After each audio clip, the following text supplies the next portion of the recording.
महात्मा बुद्ध जी के समय की बात है। अजातशत्रु नाम का एक राजा था। उनका राज्य बहुत अच्छा चल रहा था, किंतु कहते हैं ना कि समय हमेशा एक जैसा नहीं रहता। ऐसा ही अजातशत्रु के साथ हुआ। राजा कई मुश्किलों से घिर गए और उन मुश्किलों से बाहर नहीं निकल पा रहे थे। उन्होंने कई युक्तियां अपनाई, लेकिन असफल रहे। एक दिन उनकी मुलाकात एक तांत्रिक से हुई। राजा ने तांत्रिक को अपनी मुश्किलें बताई। तांत्रिक ने राजा की बातों को ध्यान से सुना, फिर उसने एक उपाय बताया। तांत्रिक ने कहा, आपको पशु बलि देनी पड़ेगी, तभी आपकी मुश्किलों का समाधान होगा।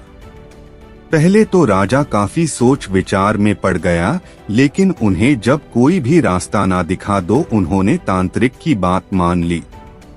तांत्रिक के गया कहे एक बड़ा अनुष्ठान किया गया। पशुओं को मैदान में बलि देने के लिए बांध दिया गया। संयोगवश उस समय महात्मा बुद्ध राजा के नगर में पहुंचे। वे उसी स्थान से गुजर रहे थे जहां पर राजा ने अनुष्ठान कराया था। महात्मा बुद्ध ने जब देखा कि निर्दोष पशुओं की बलि दी जाने वाली है, तो वे राजा के पास गए और बोले, राजन, आप इन निर्दोष पशुओं को क्यों मारने जा रहे हैं?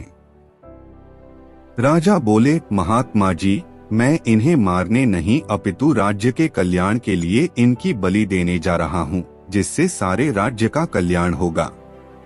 महात्मा बुद्ध बोले, क्या किसी निर्दोष जीव की बलि देने से किसी का भला भी हो सकता है?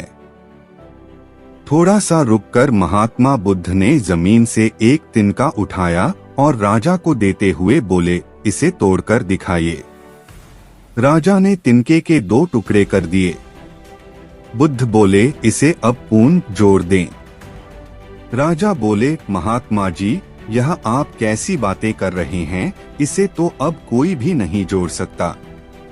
तब बुद्ध राजा को समझाते हुए बोले, राजन, जिस प्रकार इस तिनके के टूट जाने के बाद आप इसे नहीं जोड़ सकते, ठीक उसी प्रकार जब आप इन पशुओं की बलि देंगे तो यह निर्दोष जीव आपके कारण मृत्यु को प्राप्त होंगे और इन्हें आप दोबारा जिंदा नहीं कर सकते, बल्कि इनके मरने के बाद आपको जीव हत्या का दोष लगेगा और आपकी मुश्किल है कम होने के बजाय और भी कहीं अधिक बढ़ जाएंगी, क्योंकि किसी भी निर्दोष जीव को मारकर कोई भी व्यक्ति खुशी नहीं प्राप्त कर सकता।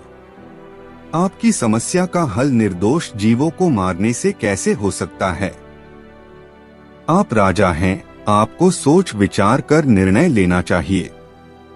अगर आप सच में अपनी मुश्किलों का हल चाहते हैं तो दिमाग से काम लीजिए, मुश्किलें तो आती जाती रहती हैं।